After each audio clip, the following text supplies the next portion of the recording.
ಬಲವಂತದಿಂದ ಬಂದದ್ದು ಯಾವಾಗಲೂ ಭಯದಲ್ಲಿ ಇರುತ್ತದೆ. ಭರವಸೆಯಲ್ಲಿ ಬಂದದ್ದು ಬದುಕಿನುದ್ದಕ್ಕೂ ನೆಮ್ಮದಿಯಿಂದ ಇರುತ್ತದೆ. ಕಷ್ಟದಲ್ಲಿ ಇರುವವರನ್ನು ಕಂಡು ನಮ್ಮ ಮನಸ್ಸು ಮೊರಗಿದರೆ ನಮ್ಮ ಹೆತ್ತವರು ಹೇಳುತ್ತಾರೆ ಜನ್ಮ ಸಾರ್ಥಕ ಎಂದು. ಕಷ್ಟದಲ್ಲಿ ಇರುವವರನ್ನು ಗುರುತಿಸಿ ಸಹಾಯ ಮಾಡಲು ಮುಂದಾದರೆ ಭಗವಂತನು ಹೇಳುತ್ತಾನೆ ನನ್ನ ಸೃಷ್ಟಿ ಸಾರ್ಥಕ ಎಂದು. ರೂಪ ಚಿಪ್ಪಿನಂತೆ ಇದ್ದರೂ ಪರವಾಗಿಲ್ಲ, ವ್ಯಕ್ತಿತ್ವ ಚಿಪ್ಪಿನೊಳಗಿನ ಮುತ್ತಿನಂತಿರಬೇಕು. ಒಂದು ನೋವಿನಿಂದ 1000 ಹನಿ ಕಣ್ಣೀರು ಹಾಕಿದೆ ಎಂದು ನೊಂದುಕೊಳ್ಳಬೇಡ. ಆ ಒಂದು ನೋವಿನಿಂದ ಲಕ್ಷಗಟ್ಟಲೆ ಅನುಭವ ಪಡೆದೆ ಎಂದು ಖುಷಿಪಡು. ಆ ಒಂದು ಅನುಭವಗಳೇ ನಿನ್ನ ಉನ್ನತ ಜೀವನದ ದಾರಿಗೆ ಸ್ಫೂರ್ತಿಯಾಗುತ್ತವೆ. ನಮ್ಮನ್ನು ದಡ್ಡರಂತೆ ನೋಡುವವರ ಮುಂದೆ ದಡ್ಡರಂತಿರುವುದು ಜಾಣತನ. ಬುದ್ಧಿವಂತಿಕೆ ಪ್ರದರ್ಶಿಸುವುದು ದಡ್ಡತನ. ವಾದಿಸದೆ ಮೌನವಾಗಿರುವುದು ದೊಡ್ಡತನ. ನಗುನಗುತ್ತಾ ಎದ್ದು ಹೋಗುವುದು ನಮ್ಮತನ. ಜೀವನದಲ್ಲಿ ಹೊಗಳಿಕೆಗಳಿಗೆ ಒತ್ತು ಕೊಡಬೇಡಿ. ಟೀಕೆ ಮತ್ತು ನಿಂದನೆಗಳಿಂದ ನಿಮ್ಮ ಹೃದಯಕ್ಕೆ ನೋವು ಮಾಡಬೇಡಿ. ನೀವು ಕಲಿತ ಪಾಠ ಮತ್ತು ಜ್ಞಾನ ಜೀವನ ಪೂರ್ತಿ ಆಸರೆಯಾಗಿರುತ್ತದೆ. ಮಣ್ಣಿನಲ್ಲಿ ನೆಟ್ಟ ಬೀಜ ಮರವಾಗಿ ನೆರಳು ನೀಡುವಂತೆ.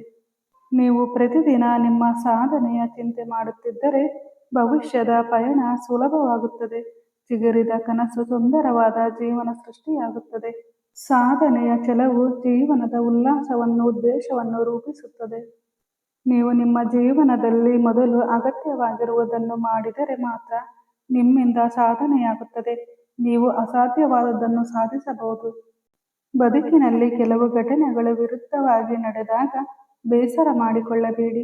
ಎಲ್ಲವನ್ನೂ ಒಳ್ಳೆಯ ಮನಸ್ಸಿನಿಂದ ನೋಡಿ. ಬದುಕು ಎಂದರೆ ನದಿಯ ಹಾಗೆ, ಕೊನೆಯಿಲ್ಲದ ಪಯಣ. ಯಾವುದು ನಮ್ಮ ಜೊತೆ ಶಾಶ್ವತವಾಗಿ ಉಳಿಯುವುದಿಲ್ಲ. ಉಳಿಯುವುದು ಒಂದು, ಅದು ಹೃದಯ ತಟ್ಟಿದ ನೆನಪುಗಳು ಮಾತ್ರ. ಜೀವನದಲ್ಲಿ ನಾವು ಎಲ್ಲರಿಗೂ ಒಳ್ಳೆಯವರಾಗಿ ಕಾಣಬೇಕೆಂದೇನೂ ಇಲ್ಲ. ಆದರೆ ನಿಮ್ಮನ್ನು ನಂಬಿದವರ ಪಾಲಿಗೆ ಉತ್ತಮವಾಗಿರಿ. ಜಗತ್ತಿನಲ್ಲಿ ಇನ್ನೊಬ್ಬರ ತಪ್ಪು ಹುಡುಕಲು ತುಂಬ ಬುದ್ಧಿ ಉಪಯೋಗಿಸಬೇಡಿ. ಬದಲಾಗಿ ಇನ್ನೊಬ್ಬರ ಒಳ್ಳೆಯತನವನ್ನು ಹುಡುಕಿ. ಜೀವನದಲ್ಲಿ ಜವಾಬ್ದಾರಿ ಇಲ್ಲದವನು ಮುಂಜಾನೆ ಏಳಲು 100 ಬಾರಿ ಯೋಚಿಸುತ್ತಾನೆ. ಆದರೆ ಜವಾಬ್ದಾರಿ ಇದ್ದವನು ನಿದ್ದೆಯಲ್ಲೂ ಎದ್ದಿರುತ್ತಾನೆ. ಸೌಂದರ್ಯ ಕಣ್ಣುಗಳನ್ನು ಆಕರ್ಷಿಸುತ್ತದೆ. ಆದರೆ ಸುಂದರವಾದ ವ್ಯಕ್ತಿತ್ವ ಇರುವ ವ್ಯಕ್ತಿ ಮಾತ್ರ ಹೃದಯವನ್ನು ಗೆಲ್ಲಲು ಸಾಧ್ಯ. ಒಂದು ಸಣ್ಣ ಸೋಲನ್ನು ಬದುಕಿನ ಅಂತ್ಯ ಎಂದು ಭಾವಿಸಬೇಡಿ. ನಿಜವಾಗಲೂ ಗೆಲುವಿಗಿಂತಲೂ ಸೋಲಿನ ಅನುಭವವೇ ಹೆಚ್ಚು ಜೀವನ ಪಾಠ ಕಲಿಸುತ್ತದೆ. ಜೀವನದಲ್ಲಿ ಕಾಲು ಜಾರುವುದರಿಂದ ಆಗುವ ಅನಾಹುತಕ್ಕಿಂತ ನಾಲಿಗೆ ಜಾರುವುದರಿಂದ ಆಗುವ ಅಪಾಯವೇ ಹೆಚ್ಚು. ಪರಿಶ್ರಮ ಮೆಟ್ಟಿಲಿನಂತೆ. ಅದೃಷ್ಟ ಕೈ ಕೊಡಬಹುದು, ಆದರೆ ಮೆಟ್ಟಿಲು ಎಂದಿಗೂ ಕೈ ಕೊಡುವುದಿಲ್ಲ.